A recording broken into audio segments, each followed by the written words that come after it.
About 4 years ago, I started this channel. I made a couple episodes, one really, and an intro, and then I stopped.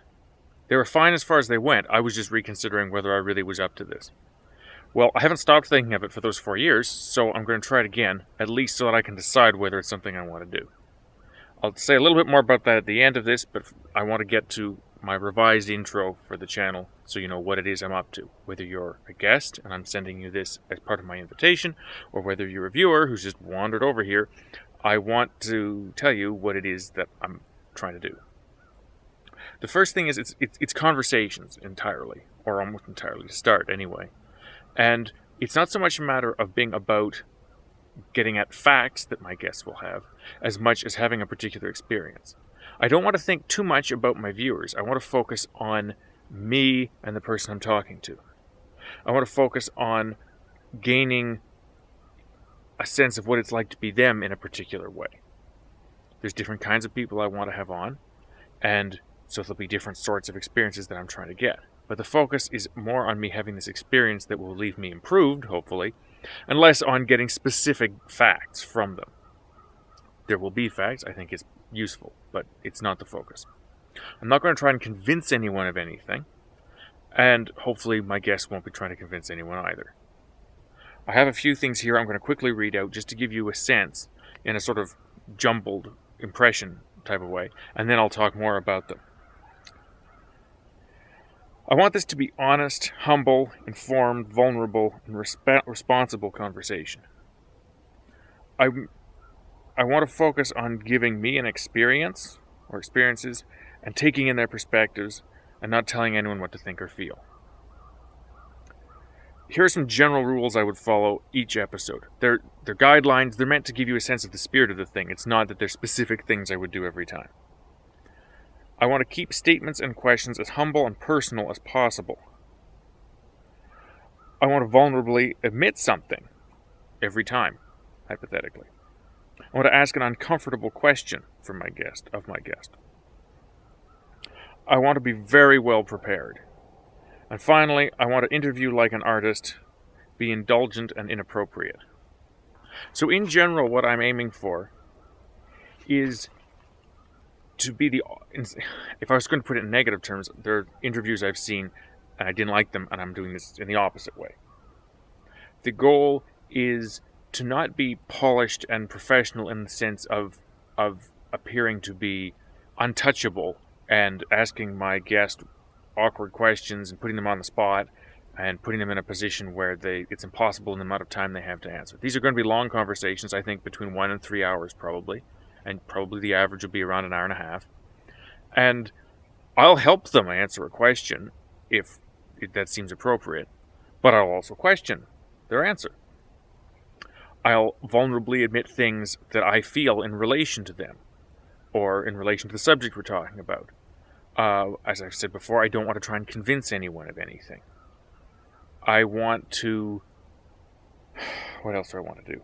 I say interview like an artist. What I mean by interview like an artist, I don't know if I'm really using a definition anybody else has, but to me, part of what is an artistic way of doing things is you're fundamentally indulgent in a sense.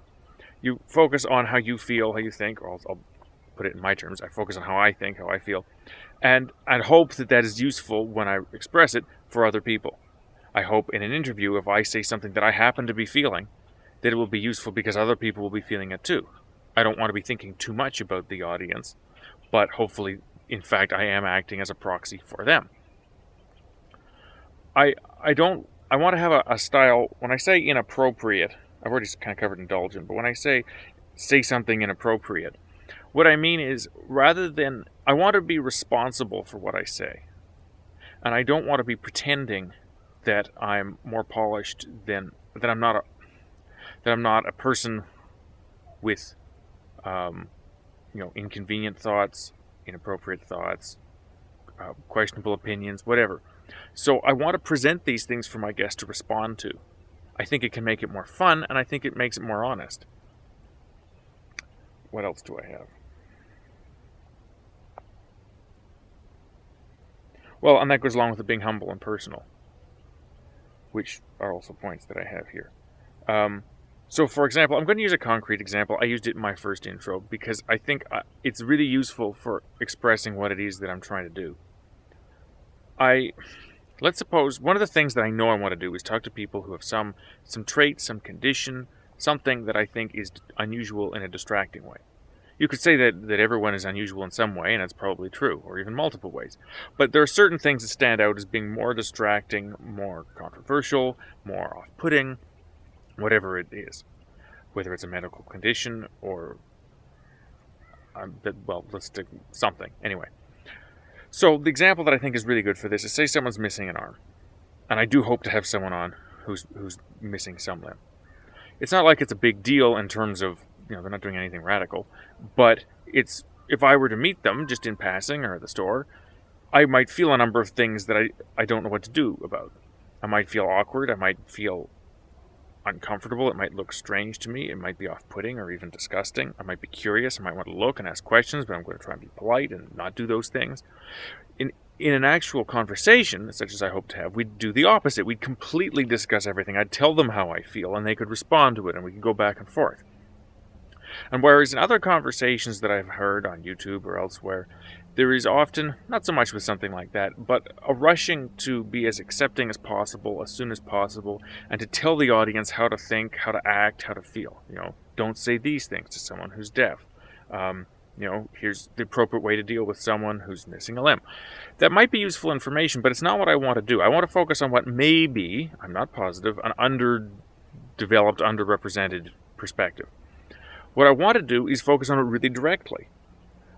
Find a way that's appropriate for my guest and myself to interact. So it's not like I'm just being inappropriate in that sense.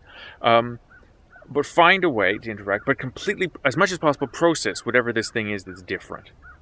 And that's my concern with the other method, the one which seems to be more prescriptive, rather than just trying to focus on exposure and understanding and experience, is that I don't want to tell my viewers how to respond to someone. I don't want that person to tell me how to respond. I want to expose myself as much as possible to as much information so that I can process it. And my concern with the alternative method is that it too quickly is too self-conscious in a sense. And I'm not saying it's a bad method on its own. I'm saying I think you can do other things that are useful or complementary. And these other things, in this case, are to fully process it. Rather than rushing to make the person feel comfortable, I'll ask them uncomfortable questions. I'll say, I feel this awkward thing that I don't want to admit, but because we're having this conversation, I'm going to admit it. And so it can be completely open. And if I do it right, if we can set up the right atmosphere, then I think it won't be uncomfortable particularly at all, and it can even be fun. And it can do two things, at least. One is it will give myself, and I'm focusing on improving me, and hopefully, as a byproduct, anyone who's watching, or some of the people who are watching, I'm focusing on improving me, and hopefully I'll do that by taking an experience from the other person and getting to be exposed to something unusual or different, working out what I want to do about that, what they suggest I do about that, etc. But then above that, there's also just how to have a conversation that's very honest, very humble, very respectful. It might even, I think, although it's not common use of the word, I would say it's even a sort of unconditional love that I'll bring to it if I can. And I'll do that by extensively researching the person before I talk to them, getting a real sense, as much as I can, a sense of what they're like. Picking people I think I can have this kind of a conversation with. So if we're having this kind of a conversation, then I think we should be able to say all kinds of things. And that will be the secondary benefit, is that in addition to having me and my viewers having this experience and talking to the person and finding out what it's like to be them and what it's like to be around them, we'll also have a better sense of how we might just approach those kinds of conversations. We won't have to think about it. It'll just be information that we take in, subconsciously, so to speak. So that's the focus. Now, another couple examples I can give, and they're a little bit different from what I had in my first introduction. At that point, I brought in two other examples, which were, I might talk to someone who has different beliefs regarding religion, or someone who has different beliefs regarding politics. And the idea there would be that, whereas normally in those kinds of conversations, perhaps normally, all too often at least, you just end up saying what you disagree with, how you disagree with the other person. It's very easy to fall into this sort of no thing. Certainly I can find that. Instead, I'd focus on common ground first. Well, I'm a little bit wary of exactly that kind of conversation because I'm less interested. It was supposed to be depolarizing. I think that's a great idea, but I don't feel like trying that out right now. Instead, what I want to do is talk to someone, say a minister, someone religious, and I don't consider myself exactly religious, but I'm not sure what I am. And instead, I would specifically look at things, difficulties that I've had, or not difficulties, what I mean. I would pick someone where I could openly express the reasons. For example, this is not the only thing I would do, where I've had a problem with either religion in general or a particular religion. I'm not knowledgeable enough to say a particular denomination or sect, but I would tell them and then give them the opportunity to deal with those problems. So rather than being an argument, it'd be more like, here's an open invitation. Here's the sort of person I am. How might you go? What might I do if I wanted to understand your particular flavor of religiosity, or if you want to I don't want to say convert, but here you go. Here's what I'm like. Rather than just trying to have some generic way of convincing me, here's actually what I'm like. So is there anything, given what I'm like, that you could say to me that you think might move me more in your direction? It's not a great example. I don't want to get into the details, but I'm just trying to quickly give you a sense. Another one might be that I would talk to perhaps a psychologist or someone of the sort to get advice about how to do this channel, because a big part of my style, I want to essentially be like a therapist or psychologist, psychiatrist, where I don't get too wrapped up in what the person says and to argue with it. I just try to understand it first. And having actually seen some psychologists, therapists at work, I think that is a useful component of this. So the point is, in both those cases, they're just little quick ones, but I'm inviting the person, I'm letting them know what I'm like, and then I'm inviting them to improve me, essentially, and we'll see how that actually works. And I'm not trying to, wholesale take on their perspective. I'm just trying to incorporate bits that are compatible with me. So that's a bit of a sense of it, but really the thing is to focus on the style.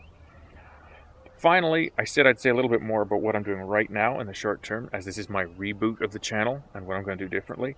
What I'm doing differently, or one of the things I'm doing differently, is I'm thinking of having 4 to 6 episodes. I'll do that, I'll put them up, and I'll see how they do. I'll see how I do, I'll see how I like how my interviewing or talking goes, whether I think it's the way I'd like to do it. I'll see what the response is. Because I was worried when I stopped this before that I couldn't do it the way I wanted to, or that I would have to give up too much privacy. To have a proper conversation, there'd be a give and take, and I didn't want to make that public on the internet, and so maybe I want to just do this privately.